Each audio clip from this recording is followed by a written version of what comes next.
जय श्री श्याम दोस्तों, जय श्री खाटू श्याम। कैसे हैं आप सब? उम्मीद करता हूं अच्छे होंगे। आज के इस वीडियो में मैं आपसे बात करूंगा कि 2023 में आप श्री खाटू श्याम की यात्रा कैसे कर सकते हैं और इस पावन यात्रा में आपको किन किन बातों का ध्यान रखना है। खाटू श्याम कैसे पहुंचेंगे, होटल या धर्मशाला कहाँ लेंगे, खाने पीने की क्या व्यवस्था होने वाली है वहाँ पर, और साथ ही साथ आपका इस यात्रा में, इस मंगलमय यात्रा में कितना बजट लगेगा। तो चलिए सबसे पहले बात करते हैं कि खाटू श्याम कैसे पहुँचेंगे। हाँ, आप खाटू श्याम कैसे जा सकते हैं। सबसे पहले मैं आपको बता दूं कि आप अपने निजी वाहन से भी वहाँ तक जा सकते हैं, बाय ट्रेन जा सकते हैं, बाय बस जा सकते हैं और फ्लाइट के थ्रू भी वहाँ तक जा सकते हैं। लेकिन अगर सबसे सस्ता तरीका देखा जाए तो वो है बाय ट्रेन का। तो चलिए मैं आपको जानकारी देता हूँ कि आप ट्रेन के ज़रिए कैसे पहुंचेंगे श्री खाटू श्याम के दरबार तक उनके पावन दर्शन के लिए। तो सबसे पहले मैं आपको बताऊं कि जयपुर या रिंगस आपको पहुंचना होगा। जी हाँ, खाटू श्याम यानी कि सीकर राजस्थान से कुछ ही दूरी पर स्थित है रिंगस। लगभग 16 किलोमीटर की दूरी पर यह रेलवे स्टेशन स्थित है और कई प्रमुख शहरों से यहाँ के लिए आपको ट्रेन मिल जाती हैं और ज़्यादातर वेल कनेक्टेड नहीं है, ये ज़्यादा वेल कनेक्टेड नहीं है, जिसकी वजह से थोड़ी सी दिक्कत होती है रिंगस तक पहुंचने के लिए। वैसे अगर आप रिंगस पहुंच गए हैं तो रिंगस से जैसे ही आप बाहर आएंगे तो वहां से 50 रुपये की टैक्सी आपको मिल जाएगी, श्री श्याम के दरबार तक आपको छोड़ देगी। लेकिन बहुत सारे लोग रिंगस पहुंचने के बाद यहाँ से बाबा का निशान उठाकर पग यात्रा भी करते हैं, पैदल यात्रा भी करते हैं कुछ मान्यताओं के अनुसार। तो अगर आप भी यहाँ से पग यात्रा करना चाहते हैं तो आप रिंगस पहुँच वहाँ से पग यात्रा कर सकते हैं। लेकिन अगर आपके यहाँ से रिंगस के लिए डायरेक्ट ट्रेन नहीं है तो आप क्या करेंगे? फिर आपको जाना होगा जयपुर पिंक सिटी। जी हाँ, जयपुर रेलवे स्टेशन, जो कि बाबा श्याम के दरबार यानी कि सीकर राजस्थान से मात्र 70 किलोमीटर की दूरी पर स्थित है।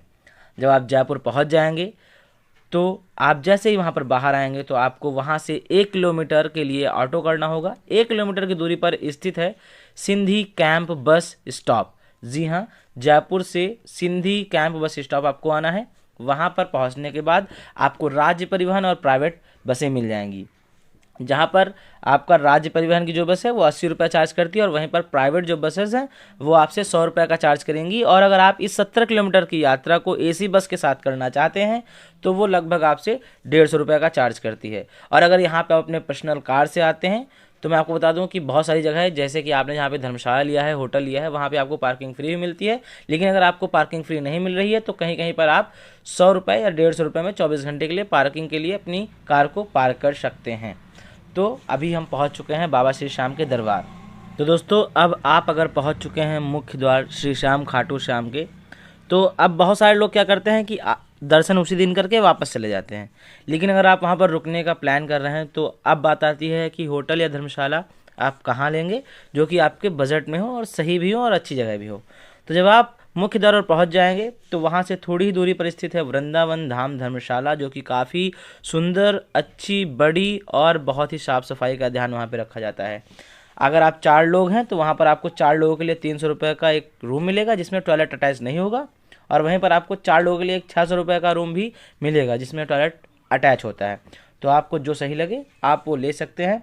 बाकी खाने पीने की व्यवस्था आपको इसी धर्मशाला में रेस्टोरेंट मिल जाता है जो कि 100 रुपये थाली लगभग आपसे लेते हैं और बहुत ही साफ़ सफाई का ध्यान भी रखते हैं, मिल जाता है। लेकिन जब मैं यहाँ पर गया था तो ये धर्मशाला भरी हुई थी, मतलब खाली नहीं थी, जिसकी वजह से मुझे सूरत भवन में रुकना पड़ा था। अब सूरत भवन कहाँ है? जब आप यहाँ पे जाएंगे तो धर्मशाला, जो वृंदावन धाम धर्मशाला है, इसके थोड़ा सा और आगे जब आप जाएंगे तो लेफ्ट हैंड साइड में आपको सूरत भवन धर्मशाला दिखेगी, जो कि काफ़ी बड़ी बनी है, अभी नई बनी थी वहाँ जब मैं गया था।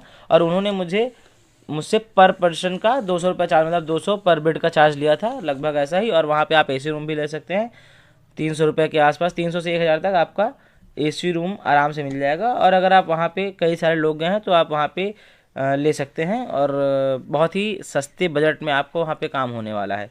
तो मैं आपको यही बताऊंगा कि आप अगर वहाँ जाते हैं, रुकने की प्लानिंग करते हैं, तो आप वृंदावन धाम धर्मशाला में सबसे पहले पता करिएगा और उसके बाद सूरत भवन में भी, तो आपको कहीं ना कहीं रुकने के लिए मिल जाएगा। तो चलिए, अब यहाँ पे आपके रुकने का भी प्लान हो गया और आप पहुँच भी गए हैं।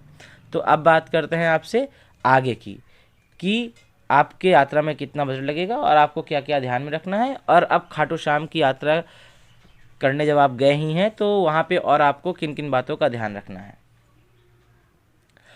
तो मैं आपसे बता दूं कि सबसे पहले जो श्री श्याम बाबा थे इनका बचपन का नाम बर्बरीक था और ये घटोत्कच के पुत्र यानी कि जो 5 पांडव थे, आपने भीम और हिडिंबा का नाम सुना होगा, उन्हीं के पुत्र घटोत्कच के बेटे थे और इनके घुंघराले बालों की वजह से इनका नाम बर्बरीक पड़ा था। और महाभारत जब युद्ध होने वाला था तो इन्होंने बोला था कि जो हारेगा मैं उसे जिताऊंगा, इसी की वजह से इन्हें हारे का सहारा बाबा श्याम भी कहते हैं। और जब श्री कृष्ण भगवान को पता चला बर्बरीक के बारे में और उन्हें जब ये पता चला कि ये बोल रहे हैं कि जो हारेगा मैं उसे ही जिताऊंगा, तो कृष्ण भगवान को तो सब पता ही था। उन्होंने एक ब्राह्मण का रूप धारण किया और इनके पास आए दान मांगने के लिए, और बहुत ही दानवीर भी थे बाबा श्याम हमारे। तो इन्होंने अपने शीश का दान दिया था श्री कृष्ण भगवान को और उसी समय वरदान दिया था श्री कृष्ण भगवान ने कि आपकी कलयुग में पूजा होगी। और इसकी वजह से आज देश विदेश में भगवान श्री श्याम बाबा के बहुत सारे भक्त हैं और लगातार भक्तों की जनसंख्या में वृद्धि भी हो रही है। तो चलिए अब करते हैं दर्शन बाबा श्याम के। कुछ समय पहले बाबा श्याम का दरबार बंद हुआ था और अभी उनका दरबार खुला है 2023 में। मैं आपको बता दूं कि पहले रास्ते थोड़े से सकरे और पतले थे, अब रास्तों का, सड़क का चौड़ीकरण किया गया 2023 में और अब तो वहाँ पे बहुत ही ज़्यादा विशाल भीड़ भी लगती है। तो आपको वहाँ पर जाने में कोई तकलीफ़ नहीं होती। बहुत सारे लोग बाबा को फूल भेंट करते हैं। वहाँ पे वैसे तो कोई चढ़ावा नहीं चढ़ता है, अगर आप फूल वगैरह भी ले जाते हैं तो उसे भी आपने घर ले जाएंगे और जो आप निशान लेके आते हैं रिंगत से वो भी आपसे रखवा लिया जाता है वहाँ पर। और कोई किसी प्रकार का चढ़ावा प्रसाद वहाँ पर नहीं चलता है, जो आप लेकर जाएंगे उसे आपको लेकर अपने घर जाना होता है। जब आप दर्शन कर चुके होंगे तो फिर आप थोड़ी दूर पर वहाँ पर श्याम कुंड है जहाँ पर जाके आप स्नान कर सकते हैं। कहते हैं कि उस कुंड में स्नान करने से आपके सारे रोग कष्ट दूर हो जाते हैं, तो आप ज़रूर जाइएगा वहाँ पर। बाकी अब बात करते हैं कि इस यात्रा में आपका लगभग कितना बजट आएगा। मैं आपको बताऊं कि जब आप यहाँ पे पहुँचेंगे तो आपका जो बजट होगा वो 1500 से 2000 रुपये का होगा एक लोगों का, और वैसे भी आप 2-3 लोग आएंगे तो ये आराम से 1500 रुपये में हो जाएगा। अब ये आपके ऊपर डिपेंड करता है कि आप जयपुर या रिंगस कैसे पहुंचते हैं, तो उसका मैंने इंक्लूड नहीं किया है। बाकी आपका 1500 से 2000 के बजट में बहुत ही आराम से हो जाएगा। तो उम्मीद करता हूं कि आपको ये जानकारी अच्छी लगी होगी। अगर आपको ये वीडियो अच्छी लगी है तो प्लीज़ वीडियो को लाइक करना, कमेंट में जय श्री श्याम, हारे का सहारा बाबा श्याम की जय जरूर लिखना। मिलते हैं आपसे अगली वीडियो में, तब तक के लिए ध्यान रखें अपना। राधे राधे।